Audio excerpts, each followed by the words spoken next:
Ce début d'année 2021 a été pour les marchés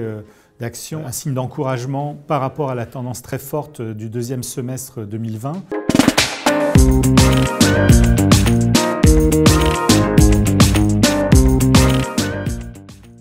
Les élections américaines et la victoire de Joe Biden au Sénat finalement dégagent un petit peu l'horizon pour les investisseurs avec la réaffirmation d'un volontarisme politique fort aux États-Unis pour soutenir l'économie.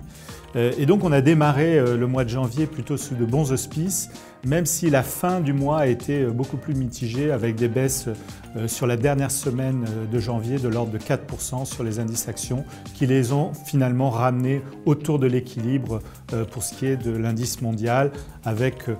une Europe un petit peu en retrait tout simplement parce que l'évolution de la pandémie a été probablement plus anxiogène pour les investisseurs. On a évidemment toujours un scénario qui est positif pour les marchés d'actions. Ça ne change pas tout simplement parce que le déploiement des vaccins qui quand même se confirme globalement sur l'ensemble des zones géographiques va permettre tôt ou tard de normaliser l'économie, notamment au deuxième semestre.